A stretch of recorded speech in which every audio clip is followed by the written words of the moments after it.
J'espère que vous allez bien, que vous avez passé une excellente journée. On se retrouve ce soir pour une nouvelle vidéo de pronostic sportif. Au programme, le retour du football après 3 jours d'absence. Le foot reprend demain. La Ligue des Nations, 3 rencontres à vous proposer en pronostic simple. Allemagne, Espagne, Turquie, Hongrie, mais également Ukraine contre la Suisse. Juste avant de parler de ces 3 rencontres, on va forcément faire le bilan de ce qui s'est passé lors de la dernière vidéo, et c'est un petit peu habituel sur la semaine passée des combinés qui ne passent pas. Comme je l'ai dit dans l'espace communauté, je pense qu'il est beaucoup trop tôt pour utiliser la technique de la mini martingale du fait que les championnats viennent de reprendre et que également il y a très peu de choix dans les paris sportifs actuellement. Autant partir sur des pronostics simples. Cependant, cette technique de mini martingale reviendra fin septembre quand réellement la Ligue 1 aura repris depuis maintenant un mois et demi et que également les Anglais, les Espagnols, les Italiens auront également repris le chemin des terrains.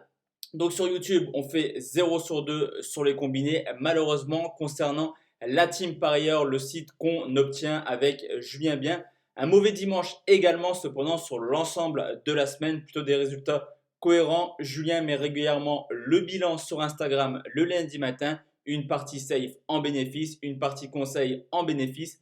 Malheureusement, la partie fun n'est pas en bénéfice. Si vous voulez nous rejoindre sur la team parieur, je vous mets tout ça sur Instagram directement.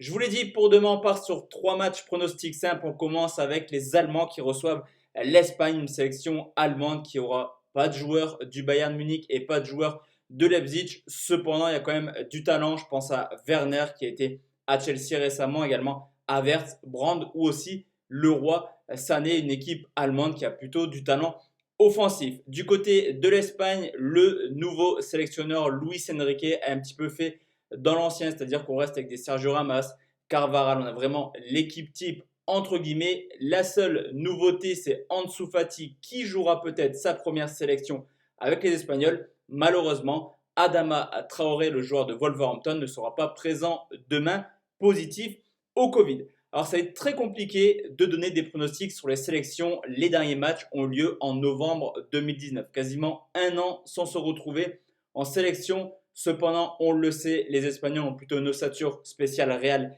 et spéciale Barça. Au contraire, un petit peu du Bayern qui est plus Bayern Munich. Mais là, je vous l'ai dit, tous les joueurs ne sont pas présents. Deux équipes qui ont également des similitudes au niveau de l'historique actuel. Tout d'abord, l'Allemagne a fait une très mauvaise Coupe du Monde et une très mauvaise Ligue des Nations. Cependant, petit à petit, les Allemands reviennent plutôt bien. Sur les 10 derniers matchs, 7 victoires, 2 nuls, une seule défaite, 33 buts marqués sur les 10 dernières rencontres et également une première place devant les Pays-Bas pour la qualification pour l'Euro qui devait se jouer en 2020. Du côté de l'Espagne, là aussi on a une équipe qui a fait une mauvaise Coupe du Monde, 8e de finaliste, 2e de son groupe de Ligue des Nations derrière la Croatie. Mais là aussi, il y a du mieux, on l'a vu pendant les phases de qualif pour l'Euro. 8 victoires, 2 nuls. Certes, l'Espagne était largement favori de sa poule, mais il y avait quand même la Suède, la Roumanie et la Norvège. C'est clairement pour les équipes demain un tournoi de préparation pour, je pense, anticiper la nouvelle saison de football qui va arriver. Alors généralement, on a très peu de buts entre l'Allemagne et l'Espagne. D'ailleurs, c'est assez homogène. Sur les 3 derniers matchs, une victoire pour l'Allemagne, un match nul, une victoire pour l'Espagne. Mais il y a quand même 2 critères super importants. Tout d'abord, le vainqueur de ce match aura une petite option sur le fait de remporter cette phase de poule, étant donné que les 2 autres équipes sont l'Ukraine et la Suisse. Mais également le fait que, comme je vous l'ai dit, c'est plutôt un tournoi de préparation pour la nouvelle saison de football. 2 équipes qui ont du gros potentiel offensif. Et je vais tout simplement partir sur les 2 équipes marques côté 1,62. Deuxième match, c'est justement l'autre match de cette poule, l'Ukraine qui reçoit la Suisse. On pourra avoir un très joli match entre 2 équipes qui sont plutôt plaisantes actuellement. Déjà, ce qui est assez important, c'est que l'Ukraine a fini son championnat fin juillet et qu'ils viennent de reprendre le week-end dernier. Donc clairement, une équipe d'Ukraine qui est plutôt apte à jouer demain, qui sera prêt physiquement. L'Ukraine monte clairement en puissance, premier de son groupe de Ligue des Nations lors de la dernière édition devant les Tchèques et les Slovaques. Une équipe qui vient également de terminer en tête de sa poule de qualification pour l'Euro, devant tout de même le Portugal et les Serbes. L'Ukraine a marqué 7 buts aller-retour contre la Serbie et également réussi l'exploit de battre le Portugal à domicile sur le score de 2-1. De plus, l'Ukraine sur les 10 derniers matchs, 0 défaite à domicile et 18 buts marqués. Du côté des Suisses, là aussi c'est une équipe plutôt plaisante actuellement. Ça fait quand même quelques années que les Suisses vont déjà loin en Coupe du Monde. 8e de finaliste lors de la dernière édition, demi-finaliste également de la Ligue des Nations en battant en phase de poule, excusez du peu, les Belges sur le score de 5-2. Et là encore une fois, les Suisses en tête de leur poule devant le Danemark et l'Irlande. Ce qu'on peut également remarquer, c'est que offensivement, c'est une équipe extrêmement plaisante. Sur les 10 derniers matchs à l'extérieur, ils ont marqué dans 8 rencontres différentes en jouant tout de même l'Espagne, le Portugal, la Belgique, mais aussi l'Irlande.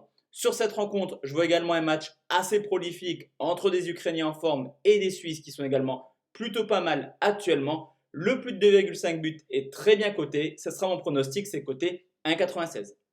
Et enfin la team, le dernier pronostic, c'est la Turquie qui reçoit la Hongrie, un groupe assez homogène avec la Russie, la Serbie et également une équipe de Turquie qui se reprend extrêmement bien sur les 13 derniers matchs. Il y a seulement une petite défaite pour les Turcs qui avaient très mal commencé leur campagne en Ligue des Nations il y a 2 ans avec une dernière place. Cependant, il y a du mieux actuellement, je vous l'ai dit, une seule défaite sur les 13 derniers matchs et une victoire contre la France à domicile, mais également un match nul au Stade de France.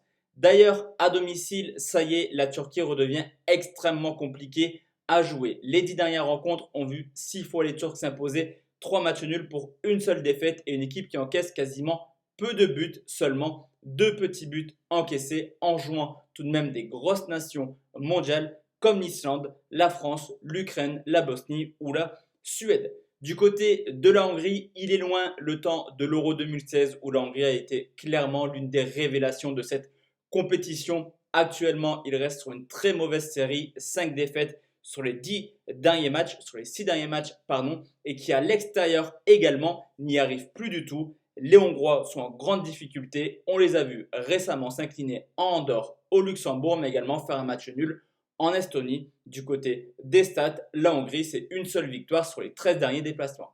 La Hongrie ne s'est jamais imposée en Turquie et je ne pense pas que ça arrivera demain. Sur ce coup, je vais partir tout simplement sur une victoire des Turcs, tout de même très bien cotée, 1,62. Donc voici la team, mes 3 pronostics pour demain. On se retrouve justement demain soir à 20h pour une nouvelle vidéo de pronostics sportifs.